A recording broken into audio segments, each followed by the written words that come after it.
Welcome to the NonProfit Voice, a podcast series brought to you by NonProfit Pro, the go-to resource for nonprofit management and strategy. In each episode, we're going to sit down with leaders of nonprofit organizations, the people responsible for paving the way for our sector, along with key technology strategy partners who are transforming our industry. Here at the NonProfit Voice, we'll have refreshing conversations in which we will all learn more about the convergence of nonprofit and technology. Be sure to follow us on social media and visit our website to find more episodes of the NonProfit Voice. And you can download all of the NonProfit Voice episodes on iTunes, Google Play, or Spotify. We will have all the links down below. Hey everyone, and welcome back to another episode of the NonProfit Voice. I'm Nhu Te, Editor-in-Chief of NonProfit Pro, and I'll be your host for today's episode. All right, so I'm excited to introduce our outstanding guest, Eileen Heisman, President and CEO of National Philanthropic Trust. Eileen, thank you so much for joining me today. I hope you're well. How are you doing? I'm actually very healthy. I've been sequestered at home for about 6 weeks. I went in hiding a little bit before everybody else because I'd been in New York several times for work, and it finally struck me that maybe I should stop going to New York. And then I realized I'd probably been exposed. So rather than contaminate my office in any way I could, I just started to stay home a little bit earlier than everybody else. Yeah. All right, so for today, I wanted to get Eileen on the line with me to talk about the state of donor advised funds. For our readers that have been following closely with our brand, Eileen has graced the cover of our magazine 2 times already, and we've talked about the rising popularity of donor advised funds, and we also talked about the evolution of donor advised funds. And of course, I'll link those down so people can read them. But it's been a few years since I've seen you, Eileen, and even talked to you. That's right. That's right. It's been 2018, I think. Wow, that sounds You were at our correct. Conference? Mm-hmm. That's right. I was. Conference, right? Yeah.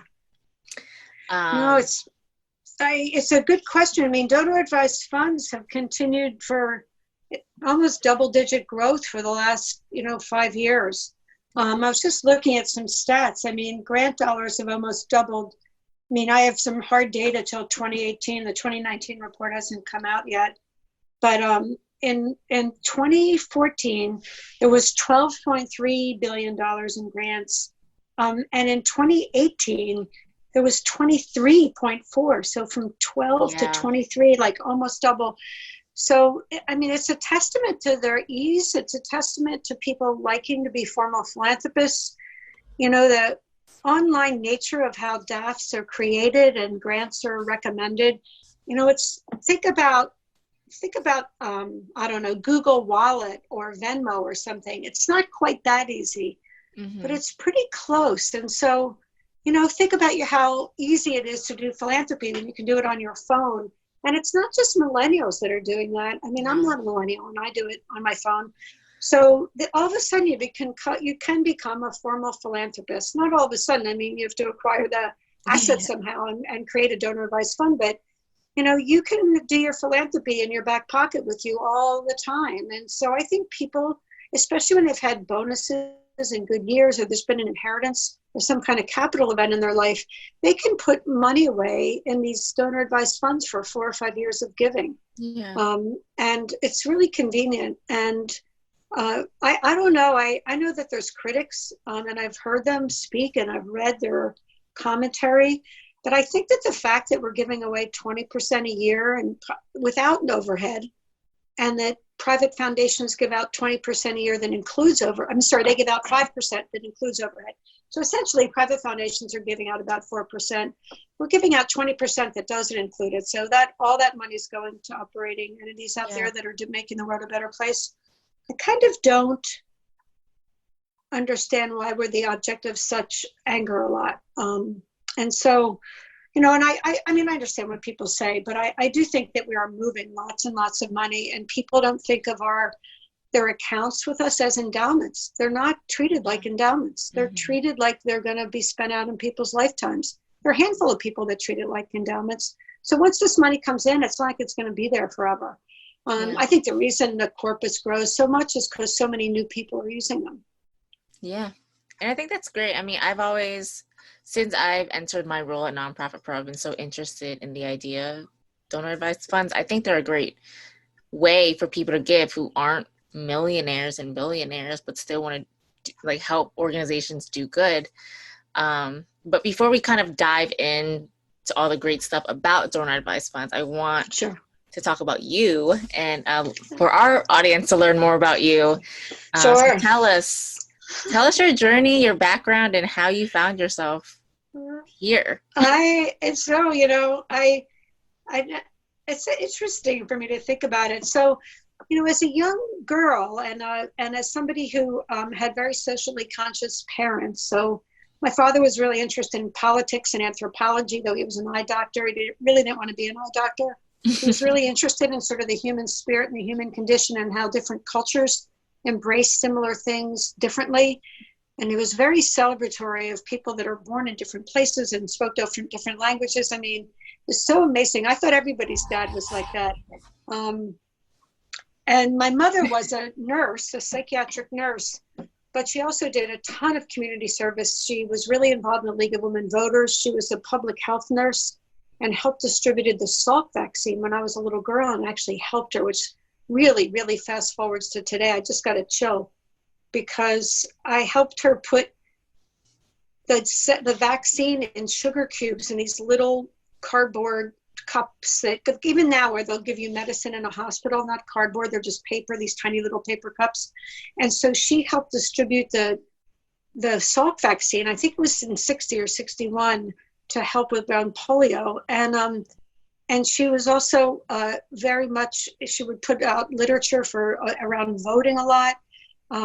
She was a musician, so she used to play musical theater. She used to play the piano for rehearsals. I mean, she was just always out and involved.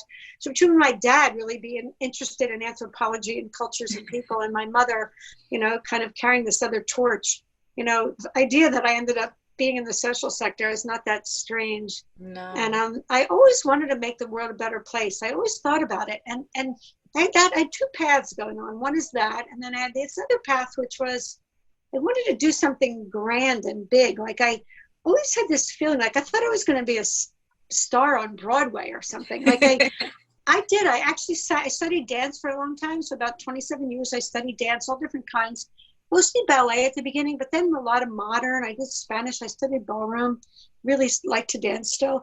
And I just I didn't know, but I had this feeling in my head always that I was different from, this is really odd. I mean, it sounds like this like crazy person, but No. That I was really different from other people, that I wasn't like other people. And that I, the sick and the scene in The Sixth Sense where the boy who's now a grown man said, I can see dead people. Mm-hmm. I actually could see visions of grand things. And like sometimes when people would tell me something, I could see like other cascading things happening from it. And so I think that having had the opportunity to get involved in a charity at the beginning, I was able to kind of take that creativity.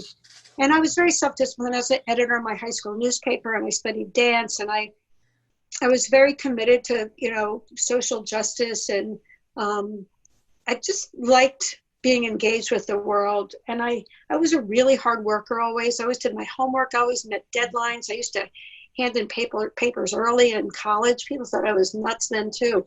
If the paper was due on a Friday, I would sometimes hand it in on a Wednesday because and one of the reasons was I couldn't do all-nighters. Like everybody I knew, if they had a paper due an all-nighter, I couldn't stay up all night. I never had the physical wherewithal to do it. So I just thought, well, I might as well get started early, and then I would get finished early.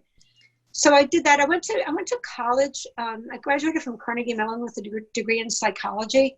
Well, it was more cognitive psychology, how people process information, multi-complex decision making. It was really fascinating. And then I went to a graduate school at the University of Michigan, and I studied social program evaluation. And I did my internship at the Congressional Budget Office when Jimmy Carter was president and Alice Rivlin was head of the CBO, which is a think tank part of Congress. So I was able to every time I did something, I was like, how can I really take advantage of this? How can I make this bigger, grander, really? And I was always like I had an ambitious way about me, but not about going into the private sector and making a lot of money. It was always social sector focused. I worked in politics for a while. I was a political aide in City Hall for Joan Spector in her first term as city council. And then I worked for her husband, who was senator at the time, doing constituent service. But then I was finance director of his re-election campaign. And then I became a mother. And I thought, well, I have to get a job that I don't work all the time, because in politics you work all the time. And then, so, it's just, you and I were talking before we started about how we both work all the time. So that really didn't change. But I realized that politics wasn't really a great way to make the world a better place, even though I thought it would be. And somebody said to me, because I'd been a pretty good political fundraiser, you should try charitable fundraising. And I just said, what's that? I didn't really know. And I started interviewing. I did informational interviews, and then I got an offer at Drexel. Actually, at Hahnemann, I got a job, and I turned it down. Gosh. And then I tried to get it. Oh, really? Yeah. And then I tried to get a job. I was really close to getting a job at Penn Medicine, and they wouldn't take me because they said I got really far along, and then this guy brought me in his office, the head of development for the whole university, who I still remember his name, but I won't say it. He got me in his office, and I was a pretty young woman just looking for my first full-time job with benefits and things. And he said to me, and I started to cry, and I couldn't believe he would do this. He said, why do you think you can take this job? Political fundraisers can't raise money. You don't know anything about it. I just wanted to tell you. And I thought to myself, why didn't some nice person just call me up and said, we're not hiring you? Why do you have to keep bring me on the office and humiliate me? And I left in tears. And then, fast forward, and then I got a job at the Philadelphia Foundation as their first development officer. So my first job in charitable fund, I think they interviewed me 7 times. My first job in charitable fundraising was at the Philadelphia Foundation. That was in 1987. So I started working with DAFs in 1987. And I didn't know, of course, what they were going to become. And I didn't know that I was accumulating a body of knowledge and expertise on something that was going to become highly valuable in the future. Yeah. But I found them interesting, and I found them useful. But of course, at that time, everything was paper, old-fashioned, statements, quarterly statements, grants that went out once a month, maybe. Or maybe even once a quarter. And the speed with which things happened were much slower then. But I was interested in how community foundations worked, and I was interested in how money came into them. And I was interested in how money went out on the grant side, but I never was as interested in grant making as I was in fundraising. And a lot of people get into fundraising because they want to give away money. I never have wanted to give it away. I've always been more interested in the fundraising side. I find it fascinating. And I go back to my undergraduate degree, thinking about how people make complex decisions. And I think fundraising is a donor who's making a very multi-complex decision. So I spent a whole summer on a research project doing that in college, and I feel like that knowledge has always come in to help me. And then I worked there. So I did my Philadelphia Foundation stint, almost 5 years. Then I spent about 5 years working as in planned giving, mostly at Abington Hospital. I had a very short stint at Einstein.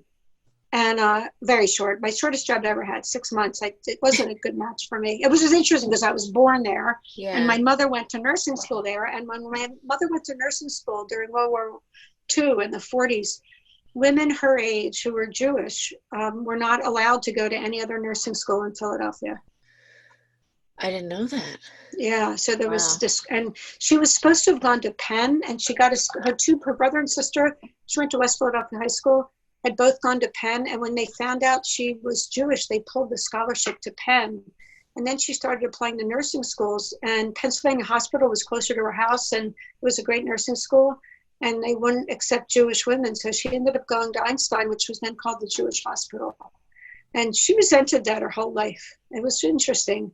We weren't, we were a Jewish family that didn't have Holocaust survivors immediately in our background. So it wasn't like, though that, of course, it happened during her lifetime. Not during mine, but it's just interesting legacy issue. It's, and you look back and you think all those things happened a really long time ago, but that's really not that long ago. No. She talked about it a lot her whole life. She talked to me about it as I got older, and I kind of couldn't believe it. Yeah, that's so I worked at Einstein, and then I worked at Abington, and then I heard that Pitcairn Trust Company was launching NPT. Somebody whispered it in my ear, and I thought, well, I'd like to do that. Maybe I could do that. And I'd been involved in a magazine called The American Benefactor, and the woman who was the editor knew the Pitcairns, and I had met the Pitcairns, a couple of them, and I wrote them a cold call letter, and I said, I'd really like to get involved with this new charity you're launching. And they called me in, and I was the first outside person that they hired. I was the chief development officer for about 2 years, and I took my experience at the Philadelphia Foundation and I kind of put it sideways and blew it up a little bit and made it, national instead of regional. And then they made me CEO. And so that was in 96 I started. In 98 I became CEO. And here we are. And we've raised, I don't know what our number is, something like $13 billion. I mean, we're the largest private labeler of donor advised funds in the country. We're one of the top 25 grant makers in the country. And we are, we gave out 60,000 grants last year, over $1 billion. We raised $4 billion last year. So, we went from really that early pioneer. I always liken the NPT journey to like a covered wagon going across the country. And you study American history, they always talk about these people, coming in one of the ports in the East Coast and then wanting to go to the Midwest or the West, and they get in these covered wagons and they start falling apart, and then they fall apart, and then they end up living where the big wagon fell apart. So I always feel like NPT was like one of those covered wagons, and we start going across. And so where we are now, maybe we're in Colorado or something. I don't know. Maybe we're in the West Coast already, but I don't think so. There's movies, where they're like, it goes through water and the wheels start falling off. I do. Wow. I think of that. So here we are, and we have a staff of over 100. We have 2 charities in the UK. One's global and one's transatlantic. And we've had donors from make donations, contributions to start DAFs from 23 countries, and we've made grants to 75 countries. Amazing. Amazing. And I get to teach at Penn. I've been teaching a philanthropy course have you? At Penn for 15 years. This is maybe my 16th.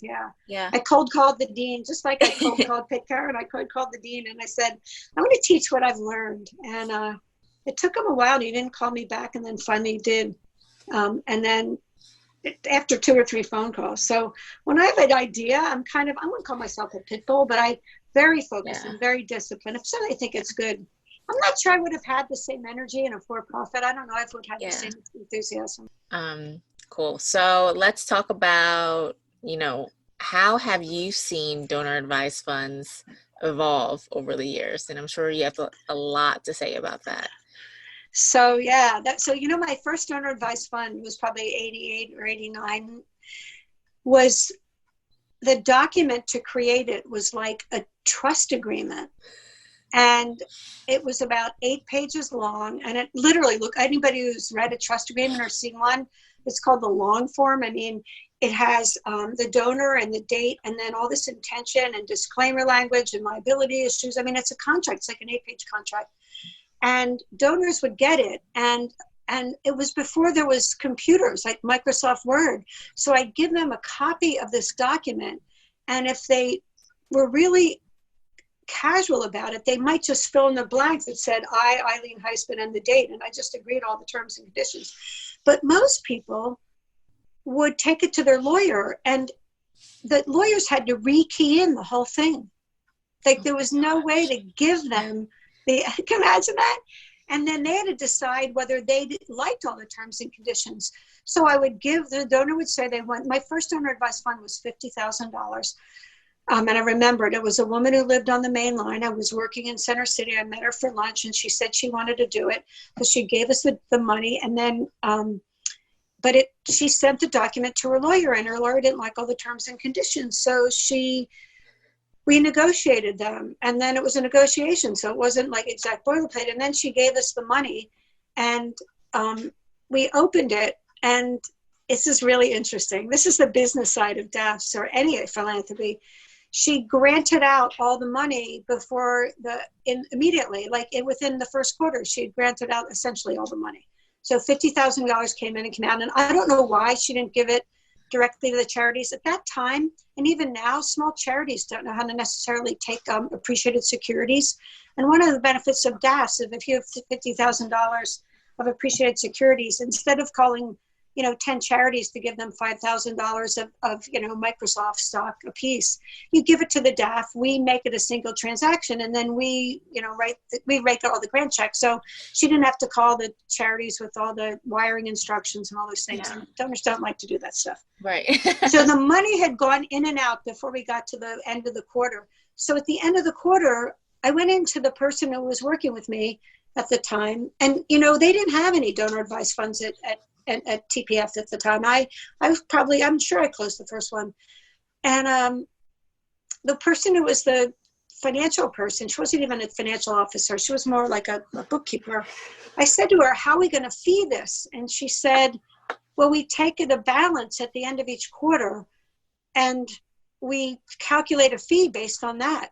And I said, but the balance of the quarter is going to be zero. So she gave us $50,000. And then we granted out, and I did all this work, and we incurred legal fees, and we did all this, and we're not going to get paid at all for this. I mean, there's always a business side to philanthropy, right? How does payroll get met? Of course. And I said to her, what are we going to do? And she said, there's nothing we can do. Like, we have no way to do this. And I went to the CEO at the time, and I said, this isn't going to work long term. Like, yeah. I just did a ton of work. I just raised $50,000. Everybody was happy about it. The money all got granted out, and we have no way of compensating us for all this work. And she was baffled. I mean, here we, and I said, wow, this is pretty weird. And then I was going, what am I doing? And I thought, well, I'm bringing value to the grant making side because the woman made grants right away, but how's the business of this going to work, right? And of course, the world has changed dramatically. So it was all paper. Grants got approved once a quarter at that point. It took, it could take a couple weeks or even a month to open up a DAF account. There was no way online account to look. I don't think there was even any statements at the time. I think they would call up and say, like, how much do I have left or something? Wow, statements, okay. Yeah. None of that there was no body of knowledge around that at all. Yeah. And then incrementally, if they started to become more cops, so that was in 88 probably. In 92, around 95. So this is that's a long time, 13 years. Fidelity Charitable was started because Fidelity Investments went to the Boston Community Foundation, called the Boston Foundation, and said they wanted to offer a donor advised fund product. And I believe that the Boston Foundation turned them down. And I think at that point, Fidelity said, well, if this partnership won't work, I guess we're going to have to start our own charity. So that was around 94, 95. NPT was launched in 96. Mm-hmm. And what happened was, the commoditization of donor advised funds maybe, which is instead of using these long forms that were like trust agreements, the account opening forms morphed into a form that looked like the opening of a mutual fund or a bank account. Mm-hmm. And it still had all the disclaimers about donors not being in control and the charity having the final say. But we started to borrow techniques that the financial service world used. So instead of having it take 2 weeks to open up and a lawyer, it could take 10 minutes. And we're still filling out paper forms. Fast forward now, all those things are happening online. You're opening the account online. So, to go from really long forms, lawyers and back and forth, to going to a shorter form, but still on paper, to going to whole thing on paper with DocuSign. That's from 87 to now.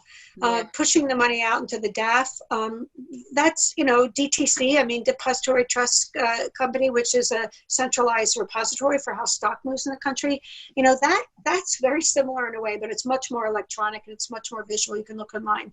Now we give statements. We charge accounts monthly, right? We take the average daily balance for every month and pull out our money, and that's how we get paid. So if somebody starts a DAF and it only lasts 3 months, we still are able to pay ourselves. The grants going out, they used to be once a quarter. We give grants out 2 or 3 times a week, depending on the time of year. So once a quarter, imagine to 2 or 3 times a week.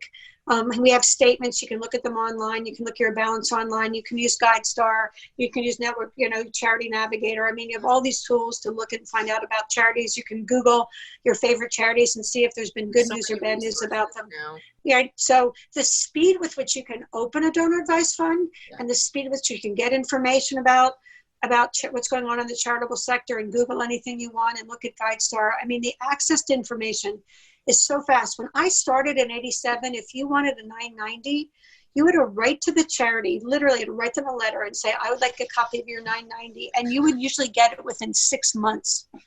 Think about GuideStar. I mean, sometimes more. They weren't obligated to respond to you quickly at all. So imagine if you wanted to get big data and look across like 20 charities that did a similar thing. You'd have to get 2990s. You'd have to wait for as long as you could. Then you'd have to open up all their attachments and spread it out over like monster table. Now, I mean, we still don't have scannable 990s yet, but we're getting close. But at least you can go online and find them fast. So the paper, the arduousness to do research, the ability to do financial transactions, all those things, and all those things that affected our personal money has also affected the DAF world as well. You mentioned earlier that back in 87, it took weeks to open a donor advised fund. That's right. How long do you think, if you had to guess, it would take today? If I wanted to open one today, how long would that take? So you could actually open the account and probably, 15 minutes or something, 20 minutes. I mean, like fast. Yeah. Getting money in there, it depends. If you want to give a credit card donation, you can do the whole thing in 20 minutes, right? Because you can give a credit card, open the DAF, it's open. You can make grants the next day. If you're gonna give appreciated publicly traded securities, you have to push the money. We can't suck it out of the account. You have to push it. The donor has to push it into our world, or his or her advisor does. So that can take a few days. And if you're going to give a liquid asset, like a piece of personal property, like a piece of real estate, or closely held stock, a part of a family business, that can take a long time. Yeah. So but the opening of the account, I mean, that's really simple. You can do it online. Really simple. Cash, you can write a check and you could wire money in. You could write a check overnight. You could overnight it. I mean, even if you're not going to use the credit card, you can still open it within a day or two. But the actual account can open within minutes. Awesome. Yeah, I thought so. I figured so. I wanted to see what that before and after looked like, and it's what I expected. All right, so donor advice. What's true though is that even you can do that in minutes. I can't go out and get my hair cut right now. No, everyone's hair is growing out unless we're doing it. I don't mean to switch gears so much, but I mean, I'm just thinking that things that have gotten simpler, and then I think, except some things aren't simple right now. But you know what? I've enjoyed. Some people don't like change. I love all the advancements. I've embraced them. I think they're magical in a way. I think the idea that philanthropy is easier for people that's why the numbers of growth don't surprise me. And the other thing that's really important and gets forgotten is when I was growing up in this business, the only people that had formal philanthropic vehicles were like ultra millionaires and billionaires. They had these big private foundations, the Gates Foundation, the Ford Foundation. Well, Gates wasn't around when I was younger, but the Ford Foundation, the Rockefeller Foundation, all those kinds of foundations. Those were the domain of very, very, very rich people. Yeah. And if you weren't there, there was no giving vehicle. You just had your checkbook.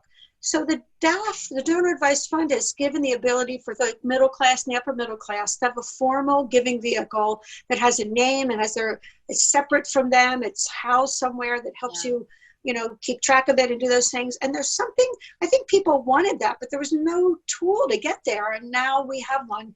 So the idea that they're just growing for the sake of growing, I think they're growing because there's a great love of philanthropy in the American public, and it's a way people can formally embrace it. So I think that's really to be celebrated. I love the idea that we're a tool for that.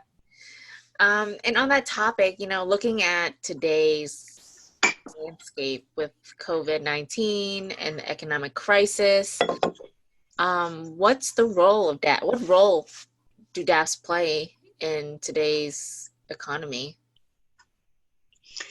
The donors, for about the first 5 or 6 days when we got into our sequester, stay at home, shelter at home mode, things were really quiet. And then something happened about day 6 or 7, and donors just woke up. I think everybody was kind of shell shocked when all of a sudden we couldn't go to work and everything was quiet. But then donors started realizing, number one, that this worldwide pandemic was not going to go away anytime soon, and that they had some charitable dollars in their lives that were already dedicated for charity. Once it's in a DAP, it's dedicated for charity. People can't get their money back, and it's not their money anymore. And I think they realized, I could use my donor advised fund to help figure out how to fix some aspect of this problem. And there's a lot of different points of intervention in grant making. You can do the immediate amelioration of people that are suffering, who are sick. You can help first responders. You can help with daycare of people that are working in hospitals.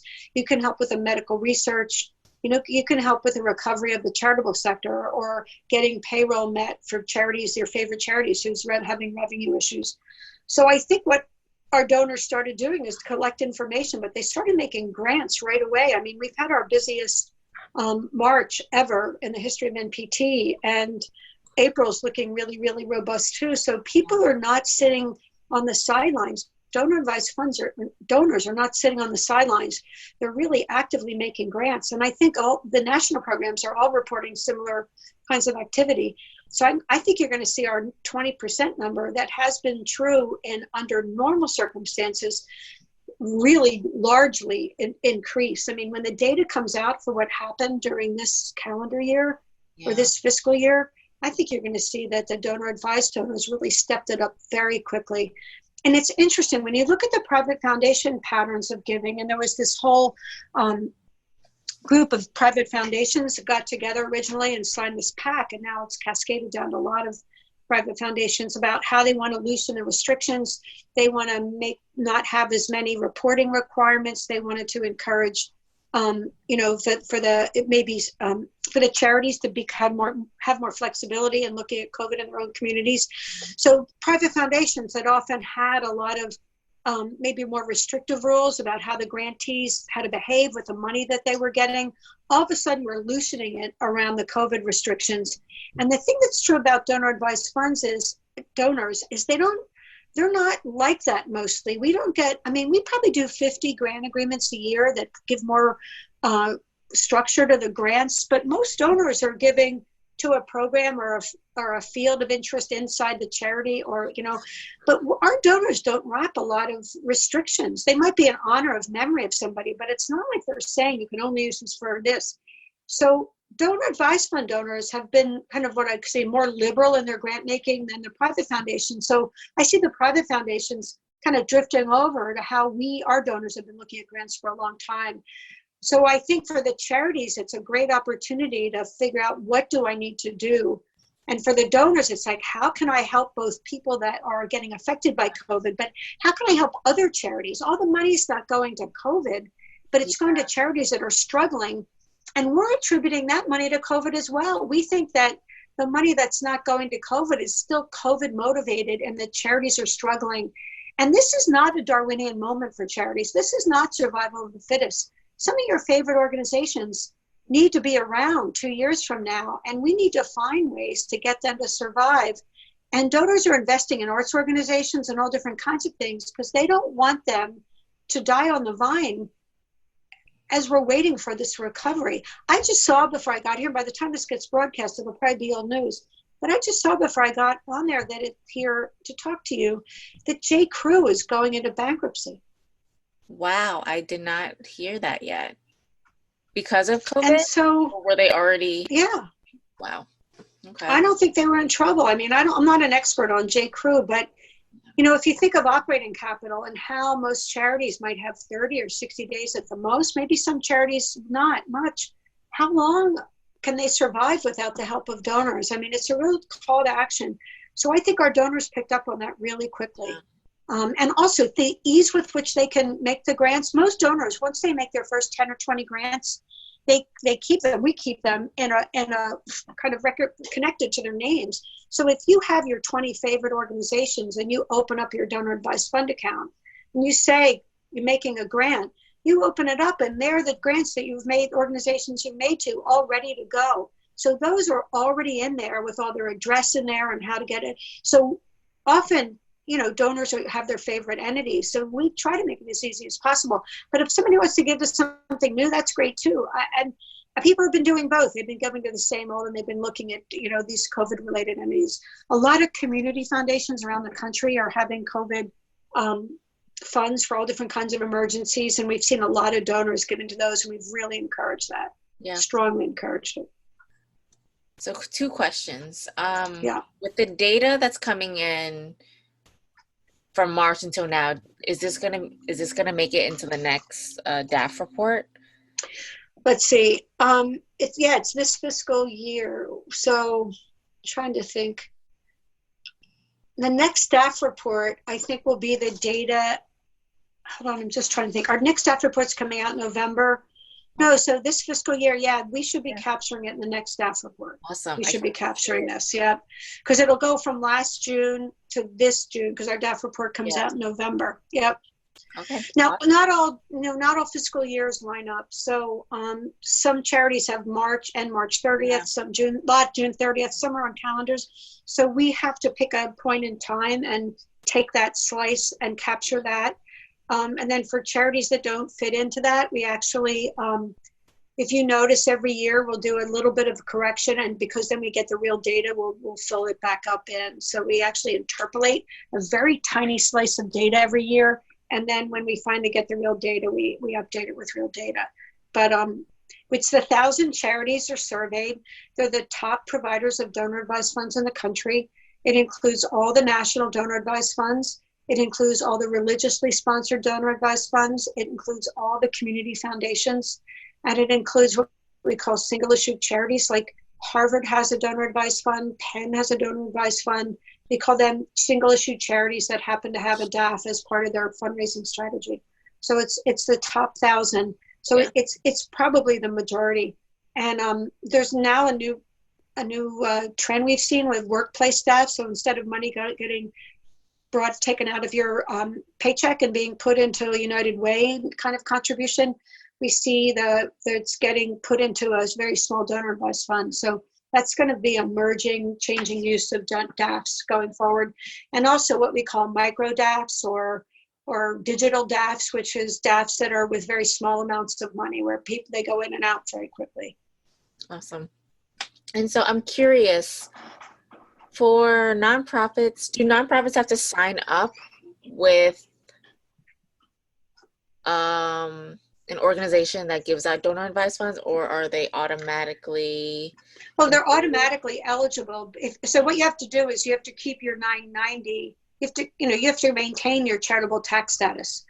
So for an entity like NPT, we don't have a geographical point of view. We don't have a religious point of view. We don't have a political point of view. We're not liberal. We're not conservative. We're not middle of the road. So our philanthropic table is big enough for anybody to sit at it. And so as long as you keep your tax status current as a 501c3, you're eligible to receive a grant. If you're under investigation for some reason, we will hold back. So if it's a criminal investigation of some kind and it's publicly known, we will hold back a grant until it's resolved. And, if somebody, if there's been trouble at the charity, but the tax status not revoked, and maybe there's been some hiccup with an employee or something, that's not a reason we hold anything back. It's just that if there's the whole charity's under investigation. Mm-hmm. But we don't shop the charities to the donors. Like if there's been a donor that likes children's organizations outside of Chicago, and you run one, we wouldn't then say, oh, we have a donor that's given to things like yours, so we're going to take your information and give it to him or her. We don't do the matching part. So donors have to come to us with their recommendations. And a lot of donors stay with like half of them. They're just tried and true, and then they're always considering new things. So most donors don't give to the same 5 charities and that's it. It shifts around over time. Yeah, cool.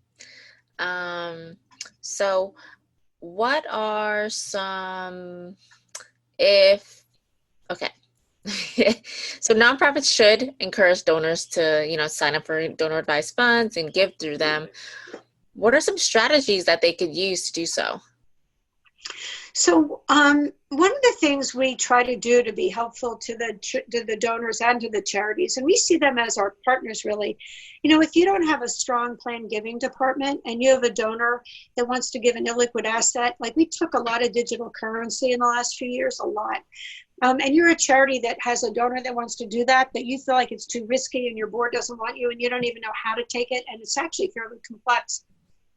You can open up a donor advised fund, the donor can, and you can have the donor give us and the donor can then recommend that all the money is spent out to your charity. So we can do that for gifts of real estate, gifts of closely held stock, which is family owned businesses or privately held stock,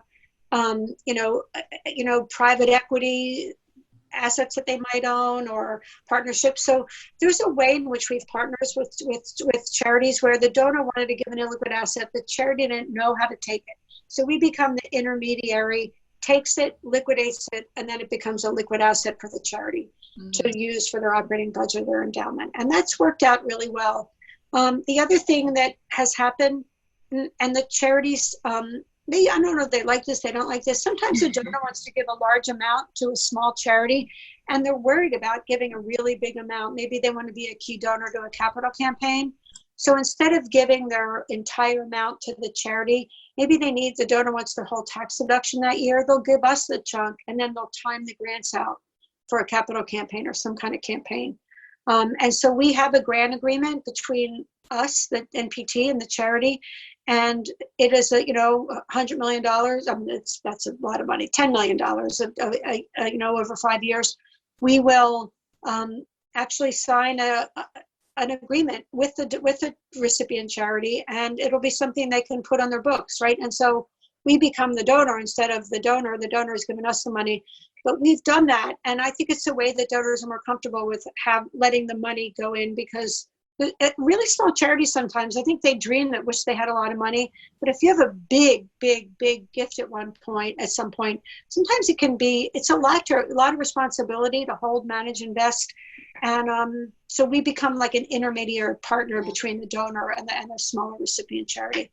And the other thing, which I mentioned earlier, the donor had a big block of stock and you didn't even have a brokerage account and didn't know what to do with it.